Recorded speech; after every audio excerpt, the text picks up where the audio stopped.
Para empezar este tiempo de estudio de la palabra de Dios, quisiera invitarte a orar. Oh amado Dios, gracias por dejarnos tu palabra y por utilizar a hombres para llevarnos este mensaje con claridad, con certeza. Hombres comunes y corrientes, pero llenos de tu Espíritu Santo. Y esta es una hora en que tú necesitas y anhelas que tales hombres se levanten con claridad, con certeza, con convicción desde lo alto, haciendo separación entre lo que es del mundo y lo que proviene del cielo. Te agradezco por esta hora y te pido que tú penetres por tu palabra en cada corazón, en cada vida y permitas que cada persona pueda discernir qué lugar y qué parte tiene en este mundo y a qué nos has llamado tú a vivir. Te agradezco y te bendigo en este día en el nombre de Jesús. Amén. Quisiera invitarles a abrir sus Biblias en Primera de Juan, capítulo 2. Primera de Juan, en el canon bíblico, se ubica cerca del Apocalipsis, que es el último libro de la Biblia. El apóstol Juan escribe estas epístolas para dar instrucciones específicas a las iglesias. Él vuelve de la época de cautiverio en esta isla cárcel llamada Patmos y escribe estas epístolas para reafirmar conceptos y sobre todo visiones que la iglesia debe considerar en su estadía aquí en la tierra. En el capítulo 2 de Primera de Juan, el versículo 15 dice así: No améis al mundo ni las cosas que están en el mundo. Si alguno ama al mundo, el amor del Padre no está en él. Porque todo lo que hay en el mundo, los deseos de la carne, los deseos de los ojos y la vanagloria de la vida, no provienen del Padre, sino del mundo. Y el mundo pasa y sus deseos, pero el que hace la voluntad de Dios permanece para siempre. Hijitos, ya es el último tiempo, y según vosotros oísteis que el anticristo viene, así ahora han surgido muchos anticristos. Por esto conocemos que es el último tiempo. Salieron de nosotros, pero no eran de nosotros, porque si hubieran sido de nosotros, habrían permanecido con nosotros. Pero salieron para que se manifestase que no todos son de nosotros. Pero vosotros tenéis la unción del Santo y conocéis todas las cosas. El apóstol Juan, utiliza la palabra mundo que tiene una doble acepción, un doble significado. En el versículo 15, cuando dice no améis al mundo ni las cosas que están en el mundo, se refiere por una parte a los hechos físicos, las relaciones, todo lo que tiene que ver con los objetos, con las cosas, con todo lo que nos rodea. Y la segunda acepción, y a mi entender, más trascendente todavía, tiene que ver con una filosofía, con una forma de pensar. El mundo tiene una filosofía. ¿Te has preguntado por qué en general las personas nos vestimos de una forma, actuamos de una forma, las personas suelen ir a los lugares de moda a hacer lo que acostumbran, cómo la publicidad ha logrado permear no solamente nuestro actuar, sino incluso nuestro carácter, cómo todo vende una imagen, cómo todo muestra una idea? Detrás de todo esto hay una forma de pensar, hay una filosofía. Y en esta concepción de no améis al mundo, el apóstol Juan quiere transmitirnos que tengamos cuidado con la filosofía del mundo, con la forma de pensar del mundo, con lo que el mundo considera que es bueno o es malo, o es beneficioso o es perjudicial. En nuestras distintas realidades, desde el momento de nuestro nacimiento, hemos sido marcados con una forma de pensar. De una u otra forma, por nuestros padres, por el entorno, por las circunstancias, han ido moldeando nuestro carácter. Y es así incluso como hay regiones, hay lugares, hay sectores. En la realidad de nuestro país muchas veces he visto esto, que hay diferencias entre los que son de la capital, los que son del sur, los que son del norte, los que son del campo, los que son de la cordillera, los que son de la costa. E incluso hay gente que se ufana de aquello, que se jacta de aquello. Yo soy de tal parte, yo soy de tal otra. Y esta realidad es a nivel mundial. Uno dice, están los latinos, están los norteamericanos, están los europeos, están los asiáticos. ¿Qué hay detrás de todo esto? Es un aspecto que tenemos que considerar, porque detrás de todos estos, entre comillas, pequeños detalles o etiquetas que uno tiene, hay toda una filosofía que en muchos aspectos tiene como único objetivo mover a la gente de su real esencia. El Salmo 24 dice, de Jehová es la tierra y su plenitud, el mundo y los que en él habitan. Es tremendamente importante considerar esta realidad. Dios es quien determina nuestra vida. Dios es ahora quien marca la diferencia en nosotros y ya no estos rudimentos del mundo, estas filosofías del mundo. Cuando Juan dice no ames al mundo ni las cosas que están en el mundo, habla directamente en relación a cuán determinante es la filosofía, cuánto amas, cuánto anhelas ser cada vez más parte de este mundo. En contraposición a esto, él sigue diciendo, si alguno ama al mundo, el amor del Padre no está en él. Podemos en cierta medida hacer una ecuación. Entre más amor al mundo, el amor de Dios está menos presente en nuestra vida. Entre más anhelemos del mundo, entre más deseemos empaparnos de la filosofía del mundo, menos del amor de Dios está en nosotros, del amor del Padre. Y créanme que si hay algo determinante en esta vida, es comprender esta verdad. Dios te ama.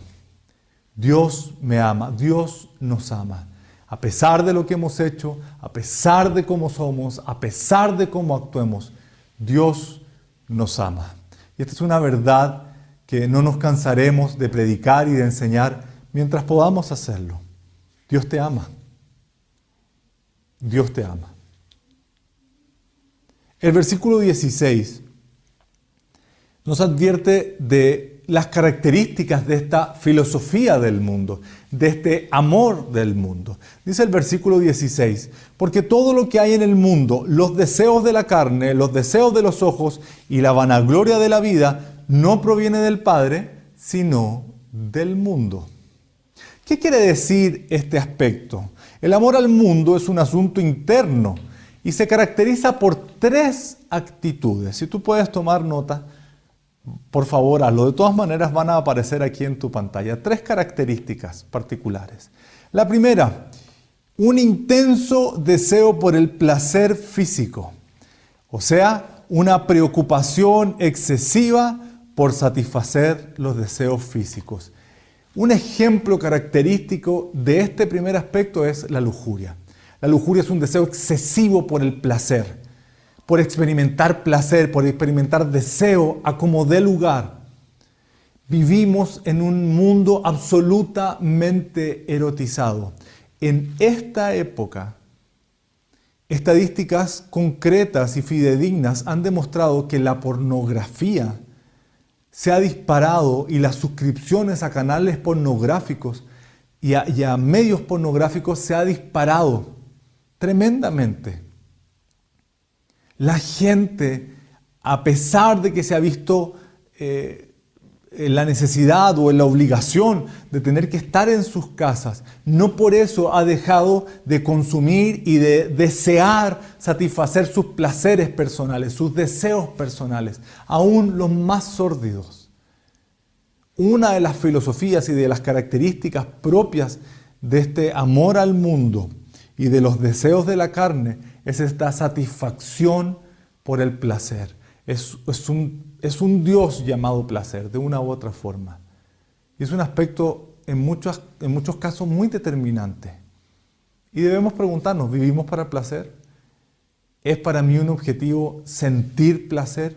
¿Experimentar con el cuerpo? ¿Experimentar con todos los placeres que la carne me pueda dar?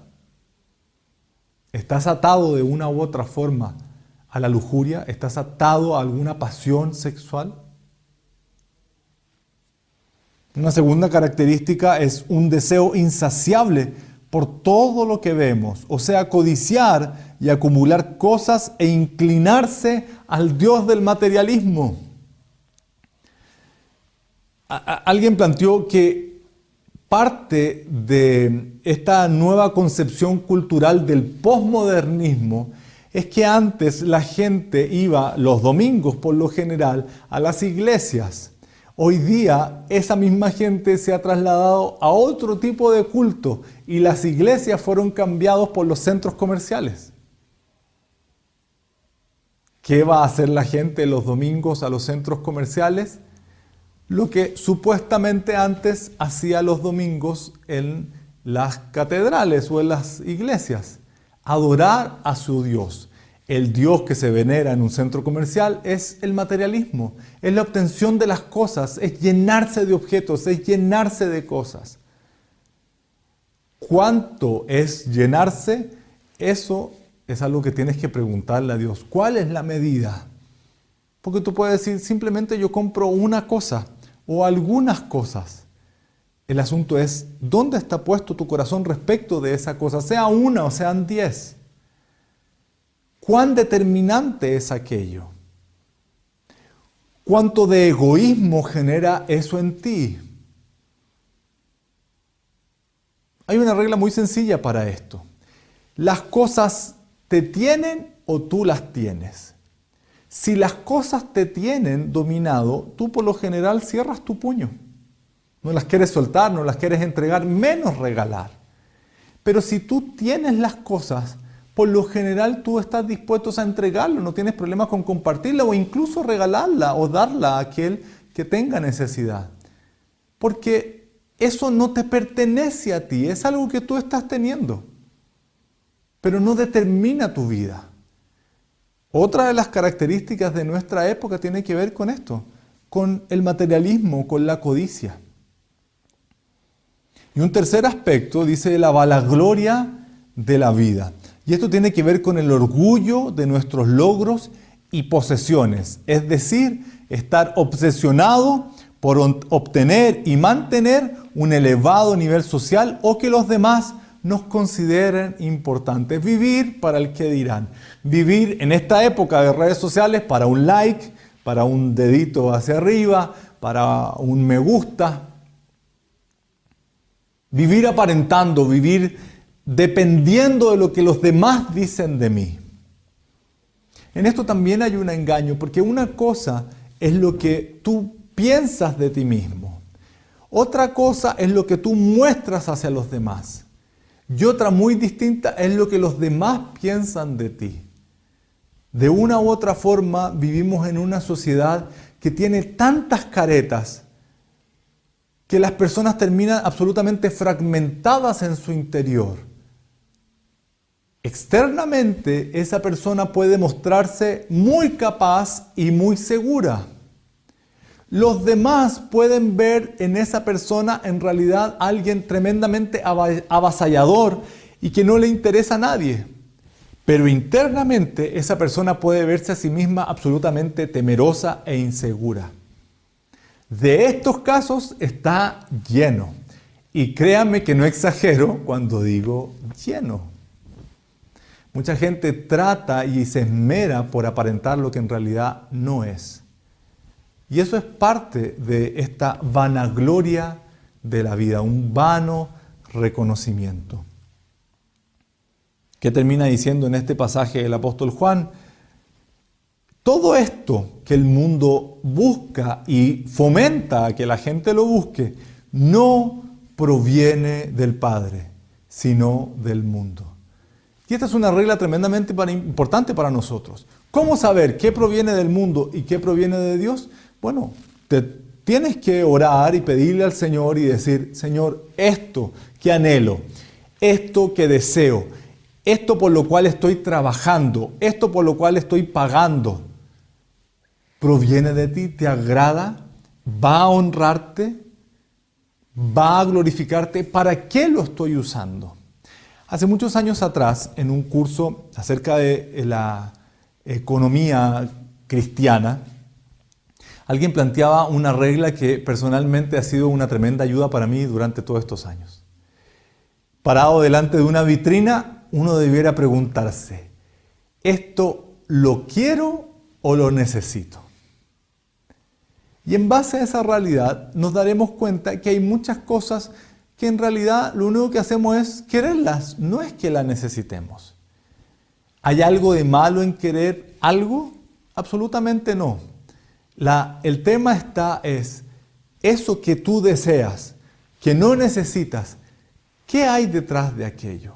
¿Lo estás haciendo por una especie de adicción? ¿Lo estás haciendo porque quieres validar alguna situación? ¿Lo estás haciendo porque quieres demostrarle a los demás que tú también tienes esa capacidad de hacerlo, de obtenerlo, de mostrarlo, que tú también perteneces a ese grupo? ¿Qué hay detrás de esa motivación?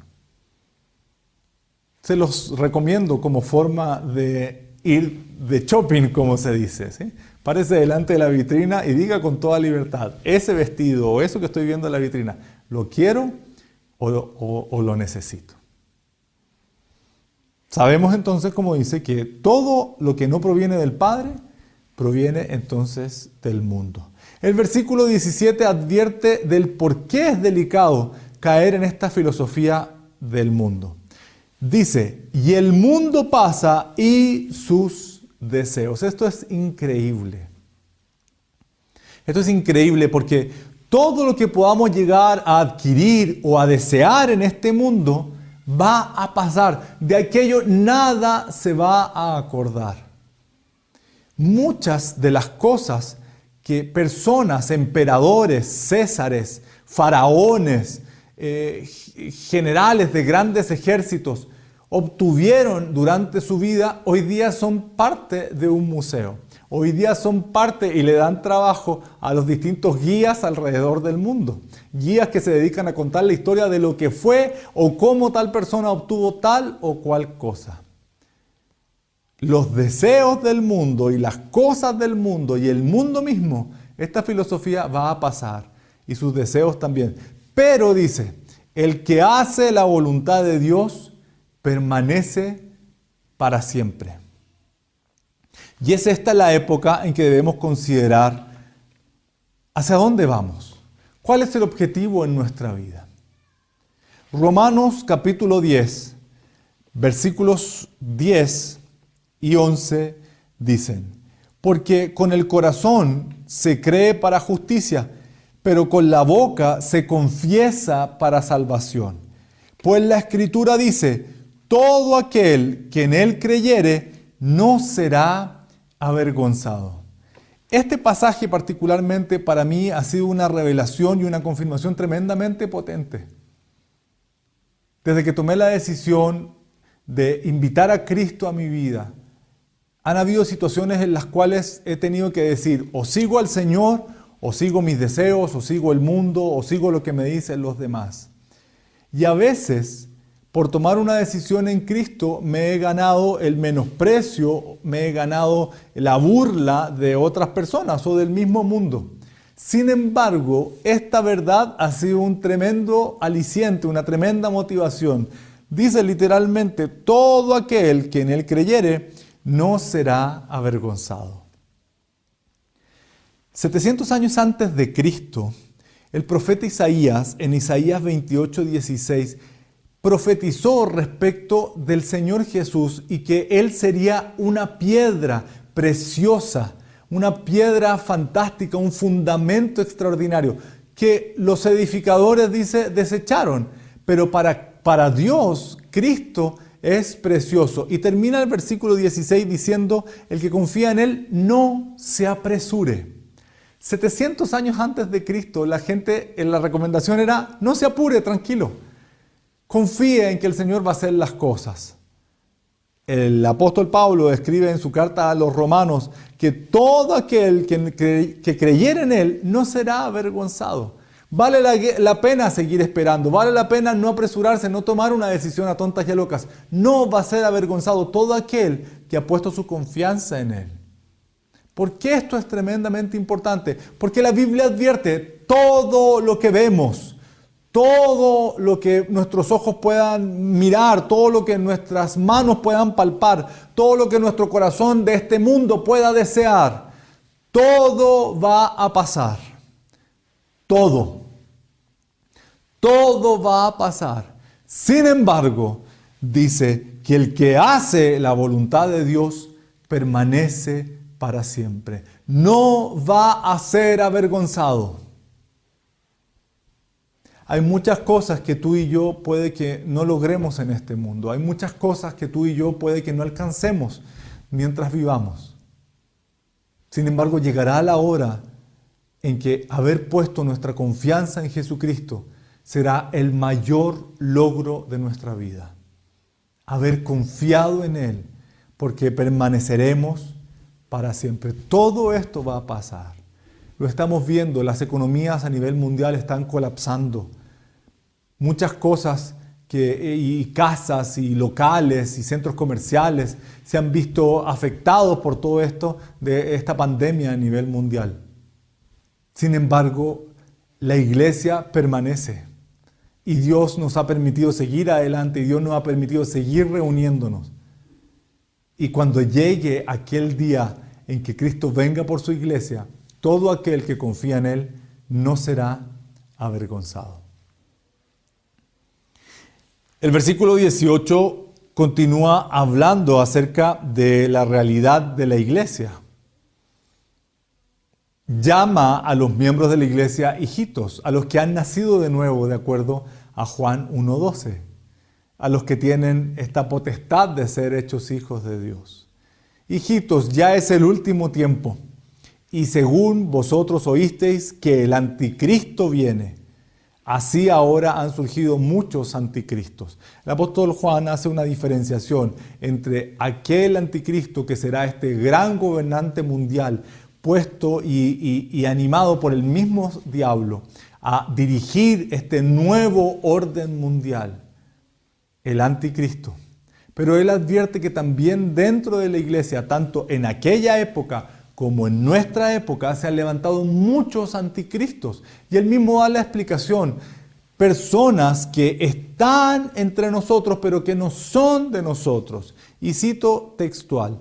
Salieron de nosotros, dice el 19, pero no eran de nosotros, porque si hubieran sido de nosotros, habrían permanecido con nosotros.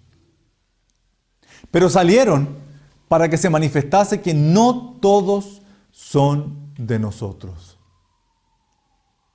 No hay una diferencia entre buenos y malos. No es que ahora que yo vine a Cristo y ahora que estoy yendo a la iglesia o que participo en estas reuniones, ahora soy mejor que otros.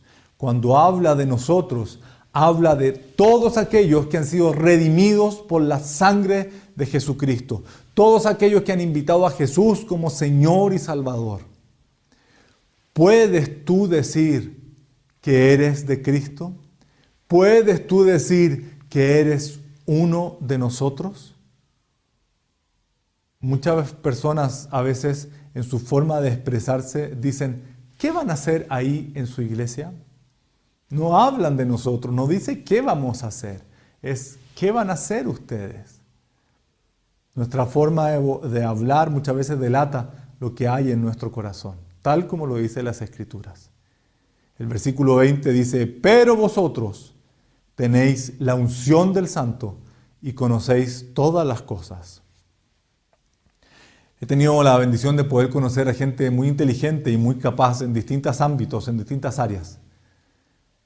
Sin embargo, lo que hace la diferencia no es cuán capo o hábil o cuánto intelecto tengas. Lo que hace la diferencia tiene que ver con esta unción, con la presencia del Espíritu Santo en tu vida. cuánto permites la presencia del Espíritu Santo en tu vida, cuánto anhelas la presencia del Espíritu Santo en tu vida, cuánto la pides para ti. Él, el Espíritu de Dios, es nuestro mayor regalo, es la promesa del Padre por la cual el Hijo oró para que la recibiésemos. Recibir la unción del Espíritu Santo, vivir en la presencia del Espíritu Santo es un hecho determinante para la vida de todo cristiano. No importa cuán inteligente seas, no importa cuán educado seas, no importa cuán intelectualmente capaz seas, cuántas habilidades tengas, cuántos idiomas hables. Tener la unción del Espíritu Santo es lo que hace la diferencia. Para reafirmar este principio, quisiera invitarles a abrir su Biblia en Mateo capítulo 13.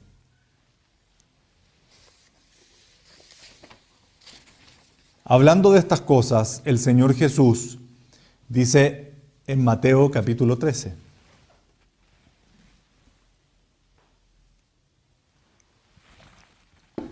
El versículo 24.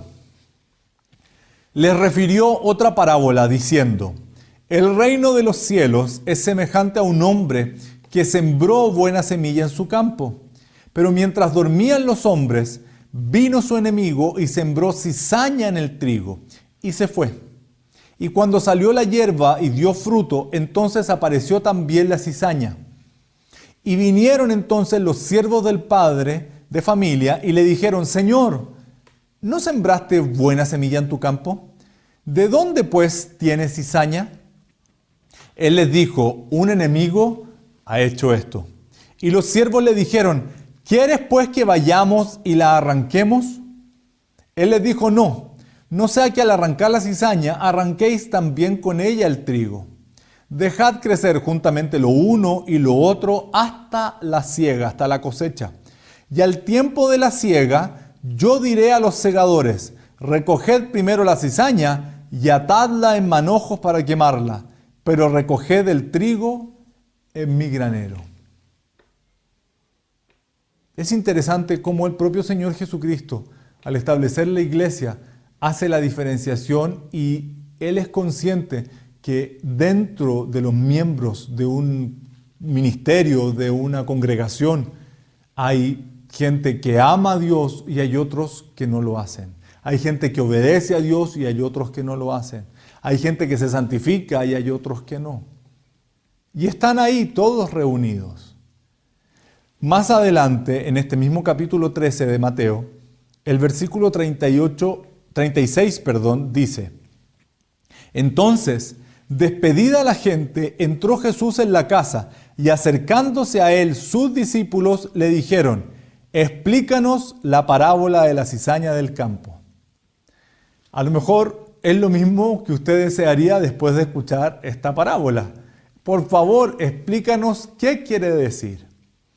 Dice el versículo 37, respondiendo el Señor, les dijo: el que siembra la buena semilla es el Hijo del Hombre. El campo es el mundo. La buena semilla son los hijos del reino, y la cizaña son los hijos del malo. El enemigo que lo sembró no es otro que el diablo. La siega es el fin del siglo, el fin de los tiempos. Y los segadores son los ángeles. De manera que como se arranca la cizaña y se quema en el fuego, así será en el fin de este siglo. Enviará el Hijo del Hombre a sus ángeles y recogerán de su reino a todos los que sirven de tropiezo y a los que hacen iniquidad, y los echarán en el horno de fuego. Allí será el lloro y el crujir de dientes. Entonces los justos resplandecerán como el sol en el reino de su Padre. El que tiene oídos para oír, oiga. ¿Qué diferencia a los discípulos de aquella época respecto de esta parábola con nosotros? Es muy probable que ellos hayan entendido perfectamente que la realidad de la cizaña y el trigo tiene un aspecto en apariencia engañoso. La cizaña y el trigo aparentemente son exactamente iguales. En muchos aspectos usted también puede tomar la cizaña y molerla tanto como el trigo. De hecho, usted podría sacar una especie de harina de cizaña. Es más, usted podría hacer un pan de cizaña. ¿Dónde vería la diferencia? Que habiendo comido un pan hecho con harina que proviene de la cizaña, lo más probable es que le cause la muerte. La cizaña y el trigo aparentemente no tienen ninguna diferencia. Perfectamente pueden crecer una al lado de la otra. ¿Dónde está la diferencia? En el veneno que contiene una y en el bien que puede hacer la otra. Estamos en una época en que cuando los discípulos le preguntaron a Jesús qué iba a caracterizar el final de los tiempos, la venida del Señor, dice, mirad que nadie os engañe. Es una época de tremendo engaño, es una época de tremenda angustia, es una época de muchas cosas que aparentan ser y en realidad no son. La iglesia, el cuerpo de Cristo, no está exenta de aquello. Y aún en medio de nosotros se levanta la cizaña. La cizaña que el mismo enemigo ha plantado, que el mismo diablo ha plantado. ¿Cuál es la recomendación para este tiempo? Primero, cuide su corazón. Tenga cuidado con los pensamientos que guarda en su interior. Tenga cuidado con lo que mira en la televisión o en las redes sociales o en los distintos medios de comunicación. Muchas veces lo que eso genera, el estar constantemente expuesto a malas noticias, es que el corazón se llena de mucho temor. Y uno, al hablar con otras personas, le infunde ese mismo temor a los demás. Tercero, cuide su forma de hablar. La propia Biblia nos exhorta a que nuestra forma de hablar esté de acuerdo a lo que dicen las Escrituras, ya no tanto a nuestros pensamientos, menos evidentemente que utilicemos palabras groseras, soeces o vulgares, e incluso ofensivas. Tenga en consideración que este es un tiempo para guardarnos, que este es un tiempo para proteger nuestro corazón, tal y como lo dice la Escritura. Sobre toda cosa guardada, guarda tu corazón, porque de él mana la vida. El Señor Jesús quiere venir a su iglesia. El Señor Jesús anhela encontrarse con la novia, con la iglesia, tal y como lo dice Primera de Tesalonicenses. Pero para esto es necesario que durante este tiempo cuidemos nuestra vida, busquemos al Señor con ahínco, con deseo, con anhelos profundos del corazón, deseemos estar con Él, deseemos acercarnos a Él. Y como dice las Escrituras, si por X razón usted ha pecado, si por alguna razón usted ha pecado, quiero decirle esta buena noticia: abogado tenemos para con el Padre, a Jesucristo el justo. Este es un tiempo para volverse a Él. Este es un tiempo para depender de Él. Este es un tiempo para anhelar su presencia, anhelar su persona. Quiero volver a este pasaje en Primera de Juan, capítulo 2, diciendo el versículo 20. Pero vosotros tenéis la unción del Santo y conocéis todas las cosas. Si usted es de Cristo, si usted es del Señor, yo lo animo a que pida al Espíritu Santo dirección, a que pida al Espíritu Santo certeza, a que pida al Espíritu Santo la unción que viene de Dios mismo, que viene de lo alto. Y es a esta hora, y es en esta hora que quiero animarte a que podamos orar en torno a esta verdad. Espíritu de Dios, esta es una hora de consagración para los tuyos, esta es una hora de desafío, de tremenda visión que tú quieres darnos respecto de esta hora final del mundo. Tú en tu palabra nos has advertido que el final se acerca y se apresura, y sabemos que este es el final, por todas las señales que estamos mirando, que estamos viendo. Señor, pero el mundo va a pasar, ¿y qué sucederá con nosotros? Tú haces una distinción. Llegará el día en que se hará diferencia entre el trigo y la cizaña. Llegará el día en que se hará la diferencia entre aquellos que temen a tu nombre, que aman tu persona, que te obedecen, y aquellos que aman el mundo, que siguen sus deseos, que van tras los placeres, la codicia, la lujuria. Oh Señor, en esta hora de tremendo desafío para nosotros, Pedimos la unción de tu Espíritu Santo. Pedimos la llenura de tu Espíritu Santo. Que tú nos capacites. En este mismo instante, ahí donde estás, lo que quiera que estés haciendo, yo te invito a que en el nombre de Jesús tú levantes tus manos y pidas como quien recibe un regalo, como quien recibe algo que es tremendamente preciado, la unción del Espíritu de Dios, la dirección del Espíritu Santo, la capacidad del Espíritu Santo. Él es quien nos hace capaces. Él es quien nos capacita. Él es quien nos permite avanzar. Él es quien nos permite seguir adelante. Él es quien nos ayuda. Él es nuestro ayudador. Él es nuestra fortaleza. Él es nuestro escudo. Te pedimos, Espíritu Santo, entonces en esta hora, que con toda libertad tomes el absoluto y total control de nuestra vida. Llénanos para estos tiempos. Capacítanos para estos tiempos. Fortalécenos en estos tiempos. Protégenos en nuestros tiempos. Ven, precioso Espíritu de Dios. Tú tienes esa capacidad que yo no tengo. Tú tienes esa fuerza que yo no tengo. Tú tienes esa habilidad de la cual yo carezco. Tú tienes esa protección que a lo mejor yo no puedo dar o no puedo brindar.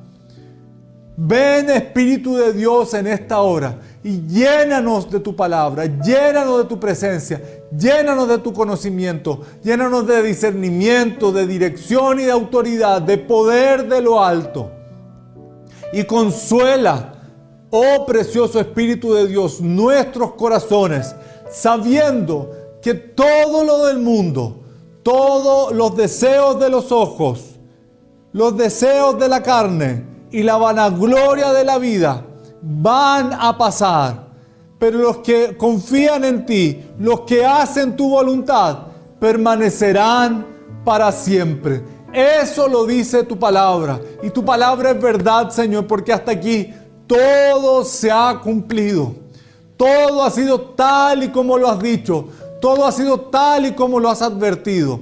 Oh bendito Señor, que nuestros pies y nuestro corazón estén firmes, bien fundamentados, bien parados, bien firmes respecto a la verdad de que aquellos que te aman, aquellos que te obedecen, aquellos que te buscan, aquellos que se santifican, aquellos que confían en ti, aquellos que esperan en ti, aquellos que no se apresuran, permanecerán para siempre. Pero todas las filosofías de este mundo, todos los deseos de este mundo pasarán. Nada quedará, excepto aquello que fue plantado en ti.